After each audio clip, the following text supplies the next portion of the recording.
ডবকা চৰকাৰী হাস্পতালত নাই জেনেৰেটৰ অপাৰেটৰ নৱজাতকৰ মৃত্যুক লৈ উত্তেজনা চকীদাৰ আব্দুল ৱাহিদক আটক কৰিছে আৰক্ষীয়ে কিছু সময় পিছতে আৰক্ষীয়ে মুকলি কৰি দিয়ে ৱাহিদক ডবকা সামূহিক চিকিৎসালয়ত পুনৰগঠন চিকিৎসালয়ৰ গাফিলতিৰ বাবে নৱজাতকৰ মৃত্যুৰ অভিযোগ ঘটনা সংক্ৰান্তত ডবকা থানাত এজাহাৰ দিবলৈ যায় ভুক্তভোগী কিন্তু ডবকা আৰক্ষীয়ে ভুক্তভোগী এজাহাৰ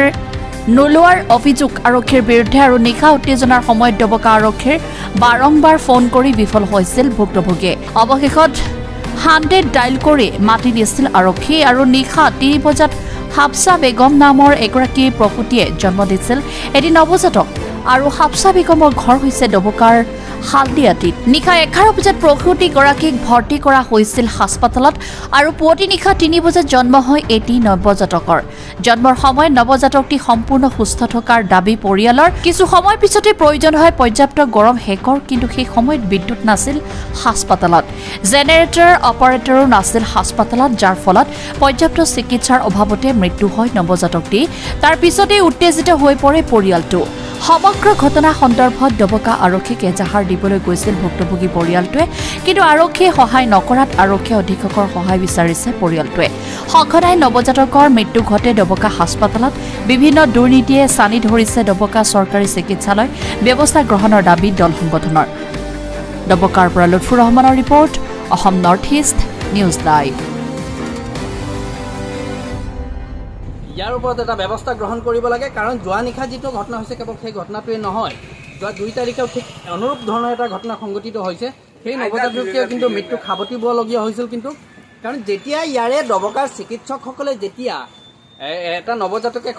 মানে জন্ম লাভ কৰাৰ পিছত তেওঁলোকে বিভিন্ন সময়ত ভুল চিকিৎসাৰ বলি হৈ নৱজাতকটিয়ে কিন্তু মৃত্যু খাবতিবলগীয়া হয় ঠিক তেনেধৰণৰ হোৱাৰ পিছত তেওঁলোকে কি কৰে যেতিয়া নিজকে বচাব খোজে তেতিয়া এই ৰোগীজনক কি কৰে ৰেফাৰ দি দিয়ে আমাৰ হোজাই জিলা অসামৰিক চিকিৎসালয়ক ৰেফাৰ দি তেওঁলোকৰ পিঠিটো বচাই দিয়ে তেওঁলোকে গতিকে ঠিক অনুৰূপ ধৰণৰ ঘটনা হৈছে যোৱা 2 তাৰিখে হৈছে আৰু যোৱাকালি নিশাও এনেধৰণৰ ঘটনা সংঘটিত হৈছে গতিকে মই বাৰম্বাৰ দাবী উত্থাপন কৰি আছোঁ ইয়াত কোনোবা দুষ্ট চক্ৰৰ কবলত এই ডবকা চিকিৎসালয়খন কিন্তু এতিয়া চানি ধৰিছে চিকিৎসালয় আছে সেই চিকিৎসালয়খনত দীৰ্ঘদিনৰ পৰা এটা দুষ্ট চক্ৰৰ জাল পেলাই আছে আৰু জাল পেলোৱাৰ ফলস্বৰূপে কি হৈছে ডক্টৰ এজনে তেওঁ নিজৰ মতে কিন্তু কাম কৰিব নোৱাৰে দুষ্ট চক্ৰৰ কবলত পৰি দুষ্ট চক্ৰৰ কথামতে তেওঁলোকে কিন্তু কাম কৰিবলগীয়া হয় আৰু অৱশেষত কিন্তু চিকিৎসক বা নাৰ্ছসকলে কিন্তু ভুক্তভোগী হয় গতিকে মই ভাবোঁ ডবকাৰ এই দীৰ্ঘদিনীয়া যিটো এটা বিতৰ্ক চলি আছে বা এনেধৰণৰ দুদিন পিছে নৱজাতকৰ মৃত্যু হোৱা ঘটনা বা অন্যান্য দিশত কিন্তু এই ডবকা যিখন চিকিৎসালয় আছে গোটেই দিশটো কিন্তু চালি জাৰি চাই মই ভাবোঁ যে এটা তদন্ত ঘোষণা কৰিব লাগে আৰু তদন্তৰ ক্ষেত্ৰত কিন্তু আমি উপলব্ধি কৰিছোঁ হয়তো দণ্ডাধীশ পৰ্যায়ত তদন্ত হওক আৰু নহ'লে অৱসৰপ্ৰাপ্ত ন্যায়াধীশৰ জৰিয়তে কিন্তু এটা তদন্ত হ'ব লাগে কাৰণ কোনোবা বিষয়াই যেতিয়া তদন্ত হোৱাৰ ক্ষেত্ৰত কোনোবা এখন হোটেলত সোমাই কোনোবা দুষ্ট চক্ৰৰ জালত ধৰি দি তেওঁলোকে কিন্তু তদন্তৰ প্ৰতিবেদন প্ৰস্তুত কৰাৰ কিন্তু সেই ধৰণৰ ভয়ংকৰ অভিযোগ কিন্তু আছে কিন্তু এই গোটেই কথাখিনি মই ভাবোঁ যে গোটেইখিনি তদন্ত আওতাত আহিলে বহু বস্তু আপোনালোকে গম পাব আৰু গম পালে পুনৰবাৰ ডবকাৰ দৰে এনেকুৱা এখন শান্তিময় এখন ঠাইৰ সেই চিকিৎসালয়খন বাৰম্বাৰ বিতৰ্কৰ মাজত কিন্তু নাহে বুলি মই কিন্তু বিশ্বাস কৰিব পাৰিম হৈছে যোৱাকালি ৰাতি আমি 11টা বজাত মোৰ চিষ্টাৰ এজনক লৈ আহিছোঁ ভণ্টি এজনক লৈ আহিছোঁ আমি ডবকা অসামৰিক চিকিৎসালয়ত ডেলিভাৰী পেচেণ্ট আছিলে পিছত ৰাতি 3টা বজাত নৰ্মেল ডেলিভাৰী হয় এটা ল'ৰা জন্ম হয় ল'ৰাটো ওজন আছিলে আপোনাৰ 3 কেজি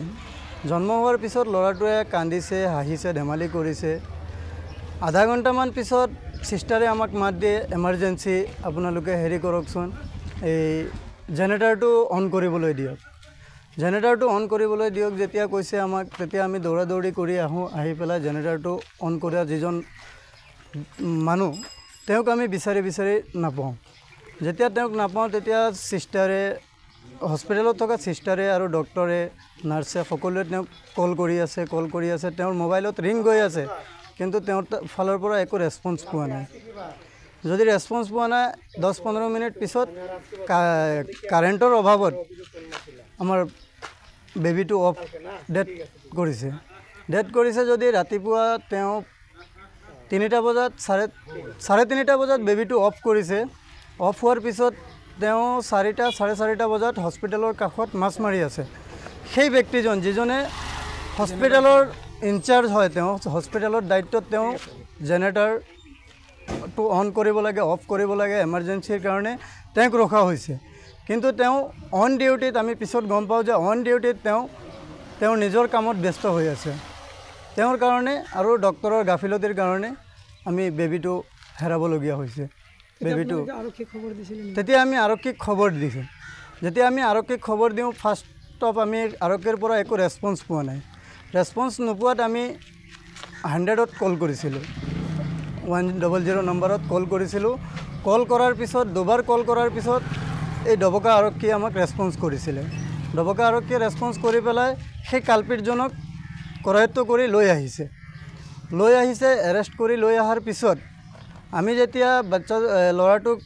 হস্পিটেলৰ পৰা ডিছচাৰ্জ কৰি পেলাই আমাক দিছে, তেতিয়া আমি অন্তিম সংস্কাৰ কৰি বাচ্চাটোৰ অন্তিম সংস্কাৰ কৰি পেলাই আমি যেতিয়া আকৌ ৰিটাৰ্ণ ডবকা পুলিচ চকীত আহোঁ, তেতিয়া আমি গম পাওঁ যে সেই আসামীজনক তেওঁলোকে এৰি দিছে। এতিয়া আমি ৰাতিপুৱা আমি 3বাৰ, যেতিয়া বেবীটো লৈ আমি দৌৰাদৌৰি কৰি আছিলোঁ, তেতিয়া আমি 3বাৰ পুলিচ থানাত আহিছোঁ। আমাক কৈছে ছাৰ টোপনি মাৰি আছে, এখেতে টোপনি মাৰি আছে, এইমাত্ৰ ডিউটিৰ পৰা আহিছোঁ, অলপ পিছত আহা, এক কাম কৰা, এতিয়া তোমালোকে যোৱা, বেবীটো আগত তোমালোকে দাফন কৰি আহা, দাফন কৰি পেলাই তোমালোকে ফ্ৰী হৈ পেলাই আহিবা, আহি পেলাই এজাহাৰ এখন দিবা, তোমালোকৰ এজাহাৰখন লোৱা হ'ব। এতিয়া আমি আহিছোঁ, অহাৰ লগে লগে আমাৰ অচি ছাৰে আমাক কৈছে যে এইটো হস্পিটেলৰ গাফিলতিৰ কাৰণে হৈছে, তোমালোকে ইয়াত কিয় ভিৰ কৰিব আহিছা, তোমালোকে হস্পিটেলত যোৱা, হস্পিটেলত গৈ পেলাই তোমালোকে তাত ভিৰ কৰা, ইয়াত ভিৰ কৰি লাভ নাই। আমি এজাহাৰ দিবলৈ আহিছোঁ। ডবকা আৰক্ষীয়ে বৰ্তমান এজাহাৰ লোৱা নাই আমাৰ। হোজাই আৰক্ষী অধীক্ষকক আমি এইটোৱে জনাওঁ যে অতি সোনকালে আমাৰ এইটো মানে এজাহাৰখন লৈ আমাৰ যিখিনি ডক্টৰ, নাৰ্ছ বা হস্পিটেলৰ লগত জড়িত ব্যক্তিসকল, হস্পিটেলৰ লগত জড়িত যিসকল ব্যক্তি আছে, সকলো মোৰ হিচাপত সকলো মিলি পেলাই এই কামখিনি কৰি আছে, যে থানা পুলিচ চব মিল খাই পেলাই এই কামটো কৰি আছে যে আমাৰ FIRখন এতিয়ালৈকে তেওঁলোকে লোৱা নাই। এতিয়া আমি হোজাই আৰক্ষী চকীক এইটোৱে জনাওঁ যে আমাৰ ন্যায়টো আমি কেনেকৈ পাব লাগে, সেই আমি ন্যায়ৰ কাৰণে আমি আহ্বান জনাওঁ।